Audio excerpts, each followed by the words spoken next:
அன்பான கிறிஸ்தவ சொந்தங்களுக்கு வணக்கம். இன்றைக்கு நம்ம மத்தேயு 19:16 வசனத்திலிருந்து இருக்கக்கூடிய ஒரு சம்பவம். அதில் ஒரு மிகவும் பணக்கார ஒரு வாலிபன் இயேசு கிறிஸ்துவினிடத்தில் அவரை நல்ல போதகரே அப்படின்னு சொல்லி அழைக்கிறான். அப்போது இயேசு கிறிஸ்து என்ன சொல்கிறார் அப்படின்னா, நீ என்னை நல்லவன் என்று சொல்வானேன் அப்படி சொல்லி சொல்கிறார். அப்போது இந்த கேள்வியை ஒரு சகோதரர் என்னுடைய வீடியோவுடைய கமெண்டில் கேட்டிருந்தாங்க.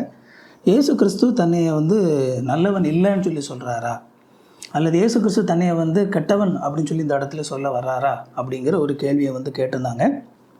அந்த கேள்விக்கு தான் நாம் இன்றைக்கு என்ன செய்ய போகிறோம் அப்படின்னா பதில் பார்க்க போகிறோம். ரைட், ஒருவேளை உங்களுக்கும் இந்த மாதிரியான கேள்விகள் இருந்துச்சு அப்படின்னா நீங்கள் கமெண்டில் கேட்கலாம். எனக்கு வாய்ப்பு கிடைக்கும்போது இந்த மாதிரியான கேள்விகளுக்கு நான் உங்களுக்கு பதில் சொல்வேன். ரைட், இப்போ நம்ம இந்த பகுதியை பார்க்கலாம். இயேசு கிறிஸ்து தன்னை நல்லவன் இல்லைன்னு சொல்லி சொல்கிறாரா? இயேசு கிறிஸ்து நல்லவர் தானே, நம்ம வேதாகமத்தில் வாசிக்கும்போது ரொம்ப நல்லவரைத்தானே அவர் இருக்கிறார், ஏன் இப்படி சொல்கிறாரு அப்படிங்கிற ஒரு கேள்வி உங்களுக்கும் கூட இருந்திருக்கலாம். ரைட், முதலாவது இந்த பகுதியை நம்ம வாசிப்போம். மத்தேயு, மார்க்கு, லூக்கா 3 நற்செய்தி புத்தகங்கள்லையுமே இந்த சம்பவம் எழுதப்பட்டிருக்குது. இந்த 3 சம்பவங்கள்லையுமே 3 இடத்துலையுமே பார்க்கும்போது அவன் மிகுந்த, அதாவது அதிகமான நல்ல வசதி உள்ள அதிகமான மிகப்பெரிய ஒரு பணக்காரன் அப்படிங்கிற மாதிரியான ஒரு விஷயம் சொல்லப்பட்டிருக்குது. வெரி ரிச், ஓகேவா, வெரி ரிச், ஓகேவா, மிகுந்த ஐஸ்வர்யவான் அப்படின்னு சொல்லி சொல்லப்பட்டிருக்குது. அது மட்டும் இல்லாமல் இந்த 3 இதையுமே நீங்கள் வாசித்தீங்க அப்படின்னா அவன் ஒரு இளைஞனாக இருந்தது மட்டும் இல்லாமல் ஒரு தலைவனாகவும் இருந்தான். ஓகேவா, அந்த பகுதியில் ஒரு ஏதோ ஒரு விதத்தில் அவன் ஒரு தலைமை பொறுப்புலையும் அவன் இருந்திருக்கான் அப்படிங்கிறதையும் நம்ம பார்க்குறோம். மத்தேயு 19:16 வாசிக்கிறேன். அப்பொழுது ஒருவன் அவரை பார்த்து, நல்ல போதகரே, நித்திய ஜீவனை அடைவதற்கு நான் எந்த நன்மையை செய்ய வேண்டும் என்று கேட்டான். அதற்கு அவர், நீ என்னை நல்லவன் என்று சொல்வானேன், தேவன் ஒருவர் தவிர நல்லவன் ஒருவனும் இல்லையே, நீ ஜீவனில் பிரவேசிக்க விரும்பினால் கட்டளைகளை கைக்கொள் என்றார். அவன் அவரை பார்த்து, எவைகளை என்று கேட்டான். அதற்கு இயேசு, கொலை செய்யாதிருப்பாயாக, விபசாரம் செய்யாதிருப்பாயாக, களவு செய்யாதிருப்பாயாக, பொய் சாட்சி சொல்லாதிருப்பாயாக, உன் தகப்பனையும் உன் தாயையும் மதிப்பாயாக, உன்னிடத்தில் நீ அன்பு செலுத்துவது போல மற்றவனிடத்திலும் அன்பு செலுத்துவாயாக என்பவைகளே என்றார். அந்த வாலிபன் அவரை பார்த்து, இவைகளெல்லாம் என் சிறுவயது முதல் நான் கை கொண்டிருக்கிறேன், இன்னும் என்னிடத்தில் குறைவு என்ன என்றான். அதற்கு இயேசு, நீ தேவனுக்கு பூரண சற்குணனாக இருக்க விரும்பினால் போய் உனக்கு உண்டானவைகளை விட்டு தரித்திரருக்கு கொடு, அப்பொழுது பரலோகத்தில் உனக்கு செல்வம் உண்டாயிருக்கும், பின்பு என்னை பின்பற்றுவா என்றார். அந்த வாலிபன் மிகுந்த ஆஸ்தி உள்ளவனாக இருந்தபடியால் இயேசு சொன்னவர்களை கேட்டபோது துக்கமடைந்தவனாக போய்விட்டான். இந்த சம்பவத்தை நாம் கவனிக்கும் பொழுது அந்த வாலிபன் என்ன விஷயத்தை இயேசு கிறிஸ்துவனிடத்துல கேட்குறான், இயேசு கிறிஸ்து என்ன விஷயத்தை அந்த வாலிபனுக்கு உணர்த்த விரும்புகிறாரு அப்படிங்கிறத நாம் புரிந்து கொள்ளலாம். முதலாவது, இயேசு கிறிஸ்துவை குறித்து அன்றைக்கு மக்கள் மத்தியில் பல்வேறு விதமான கருத்துக்கள் இருந்தது. ஒவ்வொருத்தரும் வேறு வேறு விதமான எண்ணங்கள் கொண்டிருந்தாங்க. இயேசு கிறிஸ்துவை ஒரு தீர்க்கதரிசி அப்படின்னு சொல்லி எண்ணின பல நபர்கள் இருந்தாங்க. இயேசு கிறிஸ்து எலியா அப்படின்னு சொல்லி எண்ணின ஒரு சில நபர்கள் இருந்தாங்க. இயேசு கிறிஸ்து யோவான் ஸ்நானகன் உயிரோடு எழும்பி வந்துவிட்ட அந்த நபர் தான் இயேசு கிறிஸ்து அப்படின்னு சொல்லி நம்பின சில பேர் இருந்தாங்க. அவர் ஒரு ரபி, ஓகேவா, ஒரு போதகர் அப்படின்னு சொல்லி நம்பின நபர்கள் இருந்தாங்க. அல்லது கடவுளிடத்திலிருந்து கிருபை பெற்று இருக்கக்கூடிய ஒரு ஊழியக்காரர் அப்படின்னு சொல்லி நம்பக்கூடிய பலவிதமான எண்ணங்கள் அவரை பற்றி இருந்தது. இதில் இந்த இளம் வாலிபனுக்கு இயேசு கிறிஸ்துவை குறித்த ஒரு பார்வை இருந்தது. அவன் என்ன சொல்கிறான் அப்படின்னா, அவரை பார்த்து நல்ல போதகரே அப்படிங்கிறான். நல்ல போதகரே. அப்போது இந்த இடத்துல இயேசு கிறிஸ்து என்ன சொல்கிறார் அப்படின்னா, தேவன் ஒருவர் தவிர நல்லவன் ஒருவனும் இல்லையே அப்படிங்கிறார். அதாவது இந்த இளம் வாலிபனுக்கு அவனுடைய மனதில் என்ன எண்ணம் இருக்குது அப்படிங்கிறது அடுத்த பகுதிகளை நம்ம பார்க்கும் பொழுது, நான் நித்திய ஜீவனிலே பிரவேசிக்க வேண்டும், நான் என்ன செய்யணும் அப்படின்னு சொல்லி கேட்குறான். நீ கட்டளைகளை கைக்கொள் அப்படின்னு சொல்லி ஆண்டவர் சொல்கிறாரு. அவைகளை பார்த்து எவைகளை அப்படின்னு சொல்லி கேட்குறான். ஆண்டவர் அந்த பழைய ஏற்பாட்டில் உள்ள 10 கட்டளைகள் உள்ள விஷயங்கள் என்ன செய்கிறாரு சொல்கிறார். முதலாவது, இந்த வாலிபன் தன்னுடைய மனதில் என்ன நினைக்கிறான் அப்படிங்கிறத முதலாவது நாம் புரிந்து கொள்ளணும். 2 விஷயங்களை இந்த இடத்துல நாம் புரிந்து கொள்ள வேண்டியது இருக்குது. ஒன்று, அவனுக்கு தன்னை பற்றி இருக்கக்கூடிய ஒரு பார்வை. 2வது, அவனுக்கு இயேசு கிறிஸ்துவை பற்றி இருக்கக்கூடிய ஒரு பார்வை. இந்த 2ஐயுமே என்ன செய்யணும் அப்படின்னா நாம் புரிந்து கொள்ளணும். இந்த 2ஐயுமே நாம் புரிந்து கொண்டால் தான் நம்ம இந்த பகுதியில் அங்கே என்ன நடக்குது அப்படிங்கிறது நமக்கு தெரியும். முதலாவது, அந்த இளைஞனுக்கு தன்னை பற்றிய ஒரு பார்வை இருக்குது. அவன் தன்னை நல்லவனாக நினைக்கிறான். ஓகேவா? அவன் இயேசு கிறிஸ்துவை நல்ல போதகர் என்று அழைப்பது மட்டுமல்ல, அவன் தன்னையே நல்லவனாக நினைக்கிறான். அவன் தன்னை ஒரு நீதிமானாக எண்ணுகிறான். ஏன்னா அதுக்கு காரணம் என்ன அப்படின்னா, ஆண்டவர் சொல்கிறாரு, நீ இந்த கட்டளைகளெல்லாம் நீ கைக்கொள் அப்படின்னு சொல்லும்போது, அந்த வாலிபன் அவரை பார்த்து, இவைகளெல்லாம் என் சிறுவயதும் நான் கை கொண்டு இருக்கிறேன், இன்னும் என்னிடத்தில் குறைவு என்ன? அதாவது அந்த வாலிபன் அவனிடத்தில் எந்த ஒரு குறையுமே இல்லைன்னு நினைக்கிறான். இங்கே தான் அடிப்படை பிரச்சனை ஆரம்பிக்குது. தன்னிடத்தில் எந்த ஒரு குறையுமே இல்லை. தான் கடவுளுக்கு முழுமையாக கீழ்ப்படுகிறேன், நான் கடவுளுடைய பார்வையிலே நான் மிகுந்த நீதிமானாக இருக்கிறேன், கடவுள் என்னுடைய வாழ்க்கையிலே நான் இந்தந்த கடவுளுடைய கட்டளைகளெல்லாம் நான் கை கொண்டு வருவதனாலே என்னை நித்திய ஜீவனுக்குள் விடுவதன்றி கடவுளுக்கு வேறு வழி இல்லை அப்படின்னு அவன் நினைக்கிறான். இந்த இடத்துல உண்மையிலேயே நம்ம இந்த பகுதியை நம்ம அப்படி ஃப்ளாட்டாக நம்ம வாசிக்கிறனால பல நேரங்களில் இங்கே என்ன நடக்குது அப்படிங்கிறது புரிய மாட்டேங்குது. ஆக்சுவலாக இந்த இடத்துல அவன் இயேசு கிறிஸ்துவுக்கு முன்பதாக உண்மையான ஒரு கேள்வியை கேட்பதற்காக அவன் வரவில்லை. மாறாக அவன் தன்னை பெருமைப்படுத்துவதற்காக, தான் எவ்வளவு ஒரு பூரணமான ஒரு பரிசுத்தமுள்ளவனாக ஒரு நல்லவனாக இருக்கிறேன் அப்படிங்கிறத இயேசு கிறிஸ்து முன்னாடி நிரூபிக்கிறதுக்காகத்தான் அவன் வந்திருக்கான். ஏன்னா அவன் போய் இயேசு கிறிஸ்துவனிடத்தில் போய் இந்த மாதிரி நான் நித்திய ஜீவனை சுதந்திரிப்பதற்கு என்ன செய்யணும்னு கேட்ட உடனே, இதெல்லாம் நீ கைக்கூல் அப்படின்னு சொன்ன உடனே, இதெல்லாம் நான் சிறுவயது முதலே நான் சரியாக கை கொண்டு வந்துட்டேன்னு சொன்ன உடனே இயேசு கிறிஸ்து அவனை அந்த பொது இடத்துல வைத்து அவனை அப்படியே புகழ்ந்து பாராட்டி விடுவார் அப்படின்னு அவன் எண்ணிக்கொண்டிருந்தான். ஏன்னா அவனுடைய மனசில் அதுதான் எண்ணம். ஆனால் பிரச்சனை என்ன அப்படின்னு பார்த்தீங்க அப்படின்னா, ஆண்டவர் அவனுக்கு மிக முக்கியமான ஒரு உண்மையை அவனுக்கு சுட்டி காட்டுறார். ஏன்னா நல்ல போதகரே அப்படின்னு அவன் அழைக்கும் பொழுது இயேசு கிறிஸ்து அவனிடத்துல, நீ என்னை நல்லவன் என்று ஏன் நல்ல போதகரே என்று ஏன் அழைக்கிறேன்னு கேட்குறார். என்னை நல்லவன் ஏன் சொல்கிறேன்? ஏன்னா அந்த வாலிபனை பொறுத்த வரைக்கும், இதுதான் அடுத்த பார்வை, அந்த வாலிபனை பொறுத்த வரைக்கும் இயேசு கிறிஸ்து ஒரு நல்ல போதகர்.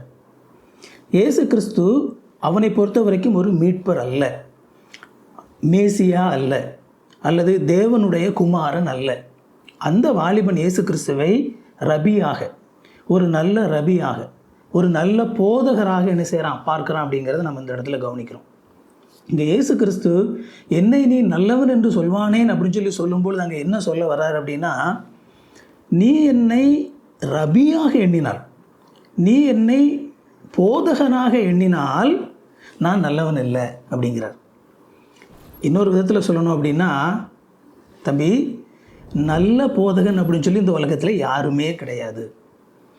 தேவன் ஒருவர் தவிர நல்லவன் ஒருவரும் இல்லையே. அதாவது நல்லவன், ஓகேவா, எந்த ஒரு குறையுமே இல்லாத ஒரு நல்லவன் அப்படின்னு நீ பார்க்கும் பொழுது அது தேவன் மட்டும்தான். நல்ல போதகர்னு என்னை நீ அழைத்தானா அந்த ஸ்டேட்மெண்ட்டில் அதுவே செல்ஃப் கான்ட்ரடிக்டரி ஸ்டேட்மெண்ட். அதாவது நல்ல போதகர் அப்படின்னு யாருமே கிடையாது. அப்போது ஆண்டவர் அந்த வாலிபனிடத்தில் சொல்ல விரும்புவது என்ன அப்படின்னா, இந்த உலகத்திலே எல்லா மனிதர்களும் தேவனுடைய பார்வையிலே பாவிகளாக இருக்கிறார்கள். தேவனுடைய பார்வையிலே நல்ல அப்படின்னு இந்த உலகத்தில் யாருமே கிடையாது. யார் உட்பட? அந்த வாலிபன் உட்பட. அதாவது ஒன்று நீ என்னை நல்ல அப்படிங்கிற அந்த இடத்துக்குள்ளே நீ என்னை கொண்டு வரணும்னு நினச்ச அப்படின்னா நீ என்னை கடவுளாக ஏற்றுக்கொள். இயேசு கிறிஸ்து அதை தான் அங்கே சொல்ல விரும்புகிறேன். நல்ல அப்படிங்கிற ஒன்றாக நீ என்னை பார்ப்பாயானால் நான் கடவுள். என்னை வெறுமனே நீ போதவனாக பார்ப்ப அப்படின்னா என்னை நீ நல்ல அப்படிங்கிற அந்த இடத்துக்குள்ளே இதுக்குள்ளே கொண்டு போக முடியாது அப்படின்னு அவனிடத்துல அவர் சொல்ல விரும்புகிறார். ஜீவனை பிரவேசிக்கணுமா, ஆண்டவர் இந்த இடத்துல ஆக்சுவலாக அவனிடத்தில் இருந்த ஒரு பிரச்சனையை அவனுக்கு என்ன செய்கிறார் அப்படின்னா சுட்டி காட்ட விரும்புகிறார். அவன் என்ன செய்கிறான், தன்னுடைய வாழ்க்கையிலே அந்த கட்டளைகளில் உள்ள எல்லாவற்றையும் தான் என்ன செய்கிறேன் அப்படின்னா அவன் மிகச்சரியாக நான் கை கொண்டு வருகிறேன் அப்படின்னு சொல்கிறான். ஒருவேளை அது அவன் அப்படி கை கொண்டு இருக்கலாம், நம்ம இல்லைன்னு சொல்ல முடியாது. ஏன்னா மனிதர்களால் உண்மையாகவே ஒரு சில நபர்கள் ஒரு சில விஷயங்களை ரொம்ப ஒழுக்கத்தோடு கை கொள்ள முடியுமான்னா கண்டிப்பாக கை கொள்ள முடியும். உதாரணத்துக்கு நாம் ஒரு சில விளையாட்டு வீரர்கள் எடுத்துக்கொண்டோம் அப்படின்னா அவங்க தாங்கள் விளையாட்டில் வெற்றி பெறணும் அப்படிங்கிறதுக்காக பல இடங்கள்லேயே அவர்கள் ஒழுக்கம் உள்ளவர்களாக இருப்பாங்க. ரொம்ப டிசிப்ளினாக வந்து அவங்க ப்ராக்டிஸ் பண்ணுவாங்க. நடிகைகளை நம்ம எடுத்துக்கொள்வோமானா அவங்களும் தங்களுடைய உணவு விஷயங்கள்லாம் மிகவும் கவனமாக இருப்பாங்க. தினமும் உடற்பயிற்சி செய்வாங்க. அந்த மாதிரி விஷயங்களெல்லாம் நம்ம பார்க்குறோம். ஒரு சில பாடகர்கள்லாம் நம்ம பார்த்தோம் அப்படின்னா, அந்த பாடகர்கள் தங்களுடைய வாழ்க்கையில் வந்து ஒரு நாளும் வந்து ஐஸ்கிரீம் சாப்பிட மாட்டாங்க, மது ஒரு நாள் குடிக்க மாட்டாங்க. ஏன்னா அவர்கள் வந்து தங்களுடைய குரல் வளத்தை பாதித்துரும் அப்படிங்கிறதுக்காக இந்த விஷயங்களை அவங்க மிகவும் ஒழுக்கமுள்ளவங்களாக இருப்பாங்க. இந்த மாதிரி மனிதர்களால் ஒரு சில விஷயங்களில் ஒழுக்கமுள்ளவர்களாக இருக்க முடியுமா அப்படின்னா கண்டிப்பாக இருக்க முடியும். அண்ட் ஒரு சில நபர்கள் கடவுள் இந்த ரொம்ப ரிலீஜியஸாக இருக்கக்கூடிய நபர்கள் ரொம்பவுமே கூட கடினப்பட்டு அவர்களால் இந்த கட்டளைகள் எல்லாவற்றையும் சொல்லப்பட்டிருக்கிற விதங்களே அதை கைக்கொள்ள முடியுமா அப்படின்னா கண்டிப்பாக கைக்கொள்ள முடியும்.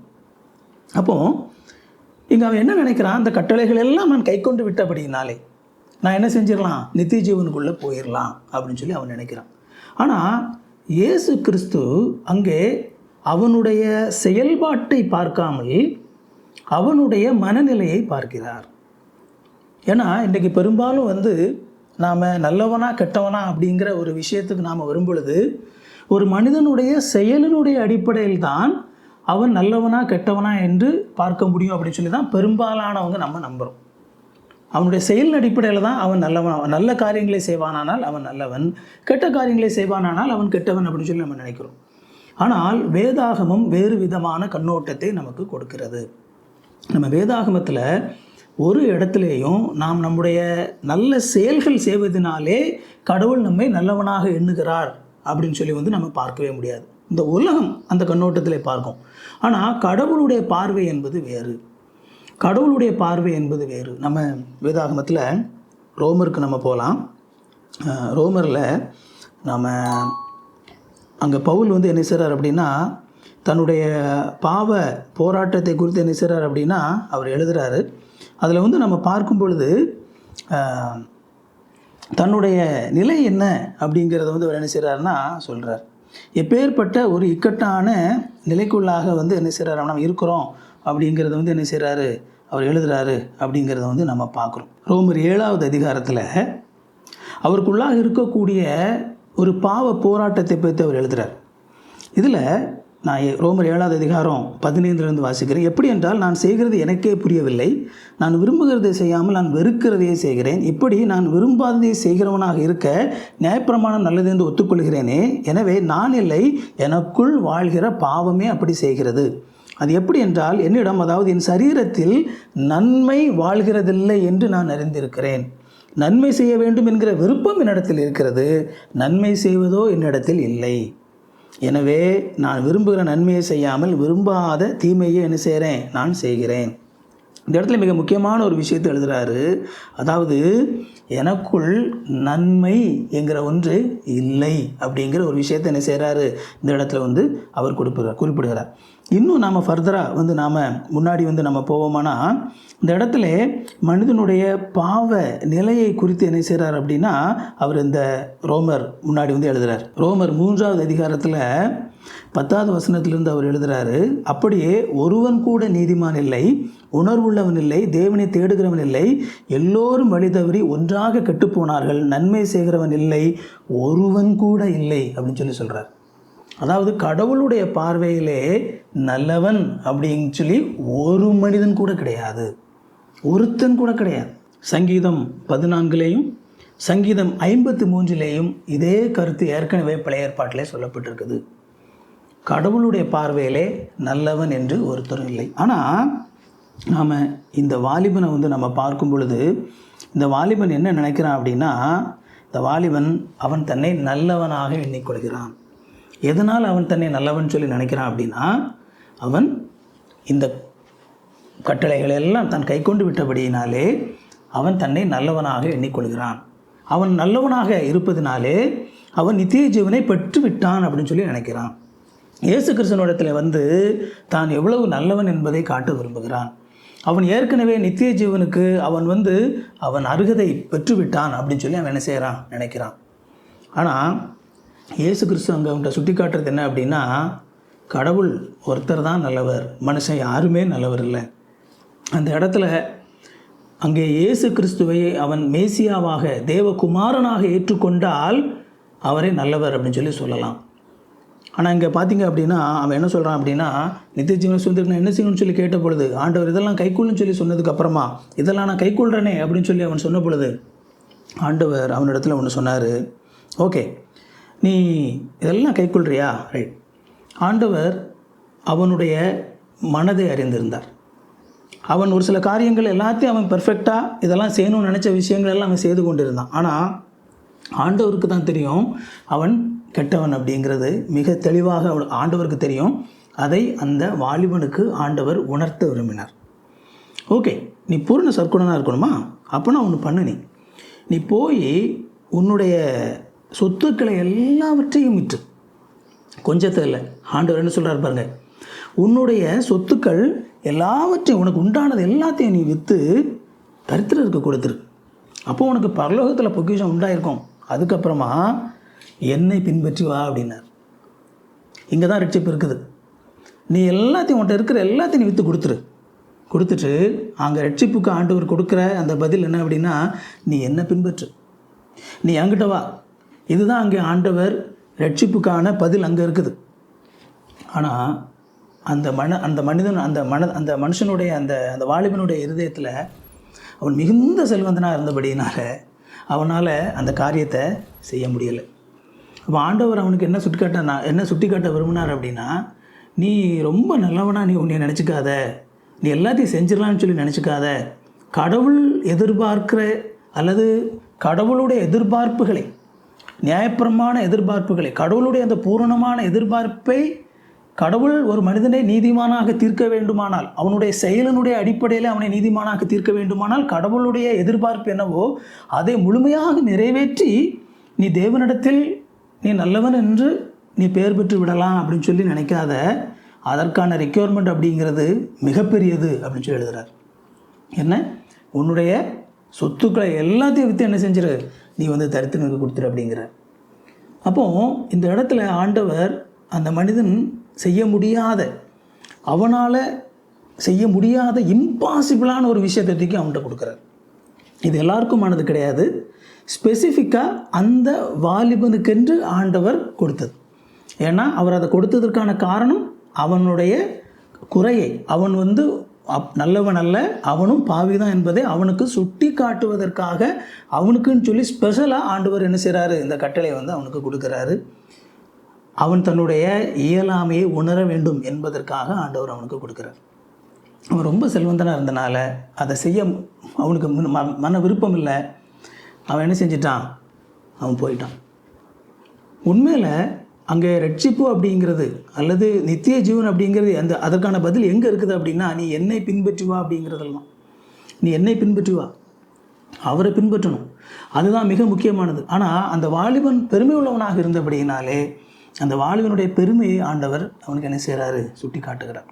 இன்றைக்கி கூட மிகப்பெரிய ஒரு பிரச்சனை கிறிஸ்தவத்தில் என்ன அப்படின்னு சொல்லி பார்த்தீங்க அப்படின்னா, இன்றைக்கி பெரும்பாலும் பார்த்தீங்க அப்படின்னா இந்த கிரியை அடிப்படையிலான செயல்பாடுகள் தான் எப்பொழுதும் சொல்லப்படுகிறது.